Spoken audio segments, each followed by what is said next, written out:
వీక్షకులకు స్వాగతం. నమస్కారం.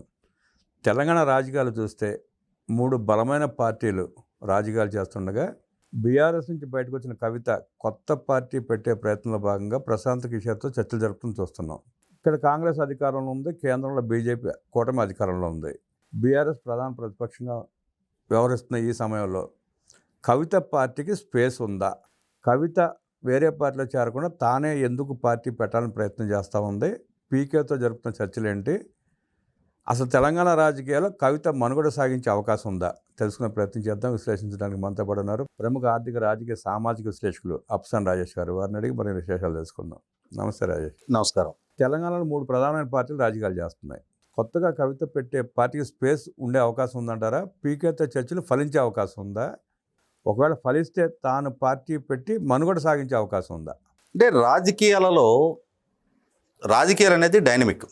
పరిస్థితులు, పరిణామాలను బట్టి ఒక్క సంఘటన ఒక పార్టీ భవిష్యత్తుని పతనం చేస్తుంది, ఒక్క సంఘటన ఒక నాయకుడిని అగ్రస్థానానికి చేర్చుద్ది. కాబట్టి అసలు తెలంగాణ రాజకీయాలలో ఇవాళ టీఆర్ఎస్, బీఆర్ఎస్గా రూపాంతరం చెందిన టీఆర్ఎస్, అలాగే కాంగ్రెస్ పార్టీ, భారతీయ జనతా పార్టీ 3 బలమైన పార్టీలుగా ఉన్నాయి. కాబట్టి కవిత గారు పెట్టే పార్టీకి మనుగడ ఉంటుందా అని అంటే ఆమె ఎటువంటి అజెండాతో ముందుకు రాబోతున్నారు, ప్రజలు ఆమెను ఎంతగా ఓన్ చేసుకోవడానికి సిద్ధంగా ఉన్నారు, అలాగే ఆమె ఏ విధమైన రాజకీయ విధానాలు ఎంచుకుంటుందనేవి రేపటి రోజున ఆమె భవిష్యత్తుని డిక్టేట్ చేస్తాయి.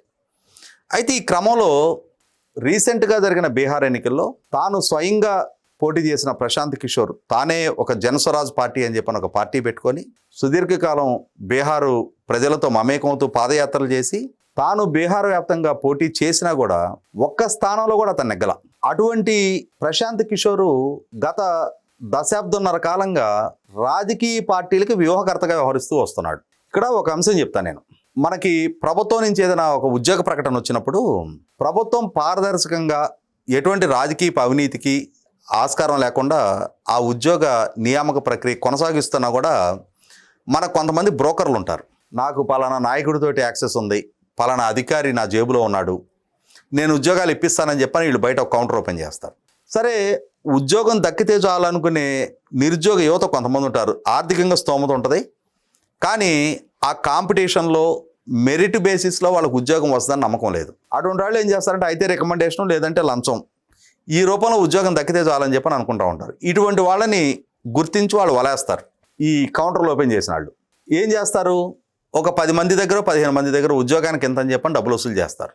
వసూలు చేసి ఆ ఉద్యోగ ఎంపిక ప్రక్రియ సజావుగా పూర్తయ్యి ఆ రిజల్ట్ వచ్చి ఇంటర్వ్యూ ప్రాసెస్ ఇవన్నీ పూర్తవడానికి ఒక 6 నెలల నుంచి సంవత్సరం టైం పట్టుద్ది. వీళ్ళు ఏం చెప్తారంటే, మీకు 10 లక్షలు ఉద్యోగం ఇప్పిస్తే ముందు మీరు మాకు ఒక 2 లక్షలు ఇవ్వండి, పని అయిపోయినాక 8 లక్షలు ఇవ్వాలంటారు. లేదంటే చెరుసగం అంటారు, ముందు ఒక 5 లక్షలు ఇవ్వండి, పని అయినాక సగం అంటారు. ఈ నమ్మకాలు కుదిరిన తర్వాత ఈ పేమెంట్ ఇస్తారు. 10 మంది దగ్గర 15లో 14లో వసూలు చేస్తారు. ఈ సంవత్సర కాలం పాటు ఈ డబ్బు వాళ్ళ దగ్గర ఉంటుంది. ఈ డబ్బుతోటి వాళ్ళకి నచ్చిన అవకాశం ఉన్న వ్యాపారాలు చేసుకుంటుంటారు. వీడేం చేయలేడు కూడా. ప్రభుత్వం పారదర్శకంగా నియామక ప్రక్రియ కొనసాగిస్తూ ఉంటుంది. ఏ రాష్ట్రంలో ఏ ప్రభుత్వంలో అయినా సరే రికమెండేషన్లకి లంచాలకు ఆస్కారం లేని విధానం వాళ్ళు ఎంచుకుంటారు. వీడేం చేస్తాడు, ఈ 10 మందిలో వీళ్ళ సొంత మెరిట్ బేసిస్లో ఒకటికో ఇద్దరికి ఉద్యోగం దక్కిందనుకో, నేనే ఇప్పించానని చెప్పని మొత్తం డబ్బు వసూలు చేస్తాడు. ఈ మిగిలిన 7-8 మంది ఉంటారు కదా, లేదు 10 మందికి ఉద్యోగాలు రాలేదు, ఒక సంవత్సరం పాటు ఈ డబ్బులు వీడు వాడుకున్నాడు, వీడి వ్యాపారాలు దాని మీద వీడు కొంచెం సంపాదించుకుంటాడు. ఈ తర్వాత ఏం చేస్తాడు, ఎవరికి ఉద్యోగాలు రాలా, మాకు అక్కడ ఖర్చులేని అని చెప్పని తలా 50,000 తలా ₹1,00,000 కట్ చేసుకొని మిగిలిన డబ్బులు వెనక్కిస్తాడు. వీడేం చేయలే, వాళ్ళ డబ్బులు వీడి దగ్గర పెట్టుకొని ఉంటాడు. వచ్చిన లాభం రాపోయిన లాభమే. సో దాంతో ఏమవుతుంది, ఇది ఒక వ్యాపారం. అట్లాగే ప్రశాంత్ కిషోర్ కూడా కొన్ని రాజకీయ పక్షాలకి వ్యూహకర్తగా వ్యవహరించాడు. అలా వ్యవహరించిన క్రమంలో ఆ రాజకీయ పార్టీకి ఆదరణ దక్కి, ఆ రాజకీయ పార్టీకి ప్రత్యర్థిగా ఉన్న పార్టీ మీద ప్రజల్లో వ్యతిరేకత పెరిగి ఇతనికి ఆదరణ దక్కి ఇతను విజయం సాధిస్తేనేమో ఇది నా ఘనత. మరి అతను సర్వీస్ ఇచ్చిన పార్టీలు కొన్ని రాష్ట్రాల్లో ఓడిపోయినాయి, చాలా రాష్ట్రాలు ఓడిపోయినాయి. ఒక ఆంధ్రప్రదేశ్లో సక్సెస్ అయ్యాడు అతను. ఇప్పుడు సక్సెస్ అయితేనేమో నా ఘనత అని చెప్పుకుంటున్నాడు. దాంతో ఈ సక్సెస్ రేటును చూపించి అతను రాజకీయ పార్టీల దగ్గర డిమాండ్ చేసి ఛార్జ్ వసూలు చేస్తూ ఉన్నాడు. మరి ఫెయిల్యూర్కి ఎవరు రెస్పాన్సిబిలిటీ?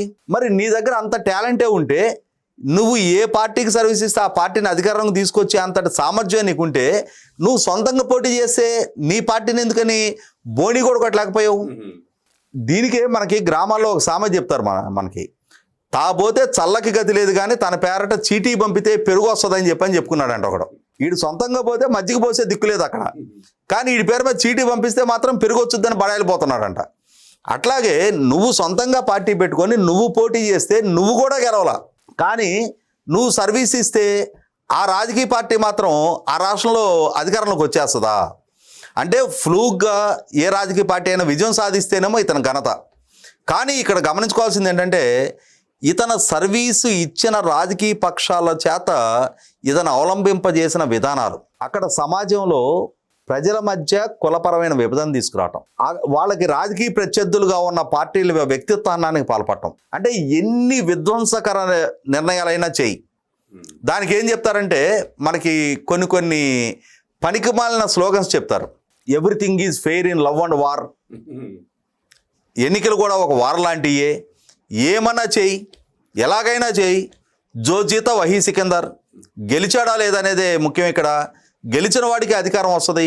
నీ సిద్ధాంతాలు విలువలు వీటిని వాళ్ళ ప్రజల పరిగణలోకి తీసుకోవటంలా గెలిపించటం ముఖ్యం అని చెప్పని ఈ పనికిమాలిన సిద్ధాంతాలు చెప్తున్నారు తప్ప దాని పర్యవసానం తాత్కాలికంగా ఈ విధమైన ఫేక్ ప్రచారాలతోటి వ్యక్తిత్వాలతోటి ఏదైనా ఒక పార్టీ అధికారం దక్కించుకోగలిగినా కూడా వాళ్ళ అసలు సిసల సామర్థ్యం నిరూపణ కాకపోతే మళ్ళీ 5 సంవత్సరాలకు ఏ విధంగా ఫేడ్ అవుట్ అవుతున్నారనేది ఆంధ్రప్రదేశ్ పౌర సమాజమే. జగన్మోహన్ రెడ్డికి ఏ తీర్పు ఇవ్వాలో ఆ తీర్పు 2024లో ఇవ్వడం ద్వారా నిర్ధారణ అయింది కదా.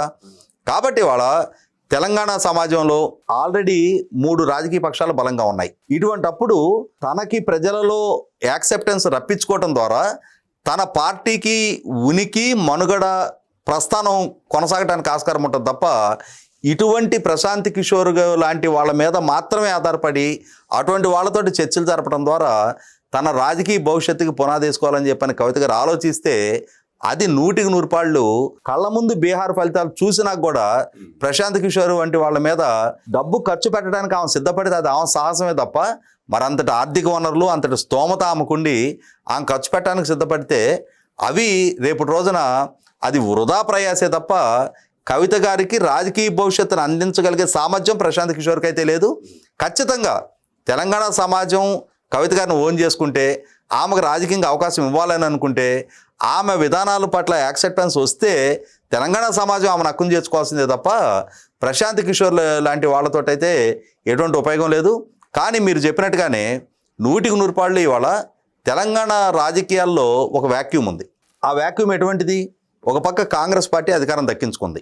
భారతీయ జనతా పార్టీని కేంద్ర స్థాయిలో ఎన్నికలు జరిగిన సందర్భంలో మెజారిటీ స్థానాలు ఇచ్చి ప్రోత్సహిస్తున్నారు తప్ప రాష్ట్ర స్థాయి ఎన్నికలకి భారతీయ జనతా పార్టీని ఒక ఫోర్స్గా ఇప్పటికీ పరిగణలోకి తీసుకోవటంలా. కాబట్టి 8 పార్లమెంటు స్థానాలు దక్కిన తెలంగాణ రాష్ట్రంలో 8 అసెంబ్లీ స్థానాలు దక్కినాయి. మొన్న మధ్యకాలంలో జరిగిన ఉప ఎన్నికల్లో కూడా ఎటువంటి ఫలితాలు ఎదురైనాయో, గ్రామీణ ప్రాంతాల్లో జరిగిన పంచాయతీ ఎన్నికల్లో కూడా ఎటువంటి ఫలితాలు ఎదురైనాయో మన కళ్ళ ముందు కనిపిస్తూ ఉంది. కాబట్టి వాళ్ళ పూర్తి స్థాయి ఒక ప్రత్యామ్నాయంగా భారతీయ జనతా పార్టీ ఇంకా ఎమర్జ్ కాల. అదే సందర్భంలో 39 స్థానాలతో ఒక బలమైన ప్రతిపక్షంగా బీఆర్ఎస్ పార్టీ ఆవిర్భవించినా కూడా ఆ బలమైన రాజకీయ ప్రత్యామ్నాయంగా తన పాత్ర పోషించడంలో బీఆర్ఎస్ కొంత వెనకబడుతుంది. దాని కారణంగానే మొన్న జరిగిన పార్లమెంట్ ఎన్నికల్లో ఒక్క స్థానం కూడా దక్కించుకోవాలి. అదే సందర్భంలో మొన్నటి పంచాయతీ ఎన్నికల్లో ఒక ప్రతిపక్షంగా గౌరవప్రదమైన స్థాయిలోనే బీఆర్ఎస్ పార్టీ సంఖ్యాబలం దక్కించుకోగలిగింది. కాబట్టి అదే ఒరవడి రేపు మున్సిపల్ కార్పొరేషన్ ఎన్నికల్లో కూడా బీఆర్ఎస్ కనపరిస్తే కాంగ్రెస్ వర్సెస్ బీఆర్ఎస్గా రాజకీయ పోలరైజేషన్ జరగడానికి ఆస్కారం ఉంది. అదే క్రమంలో ఇప్పటికే తెలుగుదేశం పార్టీ గతంలో తన మూలాలన్నింటినీ బీఆర్ఎస్ పార్టీకి, కాంగ్రెస్ పార్టీకి, బీజేపీ పార్టీకి కోల్పోయిన నేపథ్యంలో తెలుగుదేశం పార్టీ సమర్థవంతమైన నాయకత్వంతో మళ్ళీ క్రియాశీలకం కాబోతుంది అన్న సంకేతాలు కూడా వెలువడుతున్న నేపథ్యంలో ఒకవేళ కనుక తెలుగుదేశం పార్టీని కనుక మళ్ళీ క్రియాశీలకంగా చేసిన పక్షంలో బీఆర్ఎస్ పార్టీలో ఉన్న అసంతృప్తులు తమ అసలు సిసల మాతృ సంస్థ అయిన తెలుగుదేశం పార్టీ చెంతకు చేరడానికి ఆస్కారం ఉంది తప్ప కవిత గారిని పరిగణలోకి తీసుకోవడానికి ఆస్కారం లేదు. కాబట్టి మరి రాబోయే రాజకీయాలు ఏ విధంగా డైనమిక్గా ఎటువంటి మార్పు చేర్పులు జరగడానికి ఆస్కారం ఉందనేది మనం ఇంకొన్నాళ్ళు వేచి చూస్తే కానీ ఒక క్లారిటీ రాదు.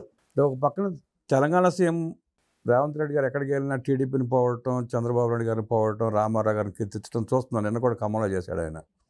టీడీపీ ఓట్లను ఓన్ చేసుకోవడానికి అలా ప్రవర్తిస్తున్నాడు అంటారా, లేదంటే కాంగ్రెస్ పార్టీని బలోపేతం చేయడానికి ఆలోచిస్తున్నాడా? ఇదే సమయంలో టీడీపీ కూటమిగా ఏర్పడి పోటీ చేస్తే బీఆర్ఎస్కి అవకాశం ఉంటుందా? ఆ గ్యాప్ని ఫిల్ చేసే అవకాశం బీజేపీ కూటమికి ఉంటుంది తప్ప బీఆర్ఎస్ మనుగడ సాగించే అవకాశం ఉండదేమో అనిపిస్తూ ఉంది. అంటే ఇవాళ ఆంధ్రప్రదేశ్ రాష్ట్రంలో జరిగిన ప్రయోగం తెలుగుదేశం, జనసేన, భారతీయ జనతా పార్టీ కలిపి ఒక కూటమిగా కనుక తెలంగాణ ప్రాంతంలో కూడా, ఎందుకంటే గతంలో 2014-19 మధ్యకాలంలో కూడా ఎన్నికలకు ముందు కూటమిగా పోటీ చేసి తర్వాత రాజ్యసభలో తెలంగాణ ప్రాంతానికి సంబంధించిన దేవేంద్ర గౌడ్ గారు, గుండు సుధారాణి గారు ఎన్డీఏ కూటమికి మద్దతు ప్రకటిస్తున్న సందర్భంలో కూడా ఏకపక్షంగా తెలంగాణ ప్రాంత బీజేపీ తెలుగుదేశం పార్టీతోటి పొత్తుని విచ్ఛిన్నం చేసుకుంది. అటువంటి నేపథ్యంలో మళ్ళీ తిరిగి ఆంధ్రప్రదేశ్ రాష్ట్రంలో మొన్న 24 ఎన్నికల్లో సాధించిన విజయం నేపథ్యంలో భారతీయ జనతా పార్టీ, తెలుగుదేశం, జనసేన కనుక తెలంగాణ ప్రాంతంలో కూడా కూటమిగా పోటీ చేయడానికి కనుక సంసిద్ధత వ్యక్తం చేసి వాళ్ళు కూటమిగా కనుక పోటీ చేస్తే అసలు సిసలు ప్రత్యామ్నాయంగా ఆరోపించడానికి ఆస్కారం ఉంది. అదే సందర్భంలో బీఆర్ఎస్లో తలెత్తుతున్న ఈ అంతర్గత సంక్షోభ కారణంగా అది ఎన్డీఏ కూటమికి లాభం చేకూర్చడానికి ఆస్కారం ఉంటుంది. రేవంత్ రెడ్డి గారు ఆయన కూడా తెలుగుదేశం మూలాల నుంచి వచ్చిన వ్యక్తి కాబట్టి ఇవాళ సీతక్క గారు లాంటి వాళ్ళు, వేం నరేందర్ రెడ్డి లాంటి వాళ్ళు, చాలామంది కాంగ్రెస్ పార్టీలో ఉన్న వాళ్ళు కూడా తెలుగుదేశం మూలాల నుంచి వచ్చిన వాళ్ళు కాబట్టి ఇవాళ బీఆర్ఎస్ పార్టీలో కేసీఆర్ గారి నుంచి మొదలుపెట్టి ఇవాళ బీఆర్ఎస్ నాయకత్వంలో కానీ శ్రేణుల్లో కానీ మెజార్టీ తెలుగుదేశం మూలాల నుంచి వచ్చిన వాళ్ళు కాబట్టి ఎవరికి వాళ్ళు సమయం సందర్భం వచ్చినప్పుడు ఎన్టీ రామారావు గారిని కీర్తించే ప్రయత్నం చేస్తూ ఉన్నారు. కానీ ఒకవేళ తెలుగుదేశం పార్టీ కనుక క్రియాశీలకంగా ఒక సమర్థవంతమైన నాయకత్వంతో కనుక ముందుకు వచ్చినప్పుడు నాకు ఈ మధ్యకాలంలో నిజామాబాద్ జిల్లా నుంచి అంటే ఒకప్పుడు తెలుగుదేశం పార్టీలో చాలా క్రియాశీలకంగా వ్యవహరించి తర్వాత ప్రజారాజ్యం పార్టీలో ఎమ్మెల్యేగా పోటీ చేసిన ఒక డాక్టర్ గారు కలిశారు. ఆయన చెప్పటం గ్రామీణ ప్రాంతాల్లో ఇప్పటికీ కూడా తెలుగుదేశం పార్టీ పట్ల కట్టుబడి ఉన్న క్యాడర్ చాలామంది ఉన్నారు. చంద్రబాబు నాయుడు గారు మళ్ళీ ఒకసారి పార్టీని కనుక క్రియాశీలకంగా చేసే ప్రయత్నం చేస్తే మళ్ళీ తిరిగి పునరుజ్జీవనం పొందడానికి పెద్ద టైం పట్టదని చెప్పని అన్నారు. కాబట్టి మరి చంద్రబాబు నాయుడు గారు ఏ విధంగా ఆలోచిస్తూ ఉన్నారు, ఏ విధమైన నిర్ణయాలు చేయబోతా ఉన్నారన్న దాని మీద బేస్ చేసుకొని రేపటి రోజున భవిష్యత్తు తెలంగాణ రాజకీయం కూడా రూపాంతరం చెందడానికి ఆస్కారం ఉంది. ప్రశాంత్ కిషోర్ వ్యవహారశైలిని విశ్లేషిస్తూ తెలుగుదేశం పార్టీ చంద్రబాబు నాయుడు గారు క్రియాశీలకంగా తెలంగాణలో కూడా వ్యవహరిస్తే పార్టీల స్థితిగతులు మారే అవకాశం ఉందని, కూటమి ప్రభుత్వం అధికారంలో వచ్చే అవకాశం ఉంటుందంటే విశ్లేషించిన రాజేష్ గారికి ధన్యవాదాలు తెలియజేస్తూ నమస్కారం.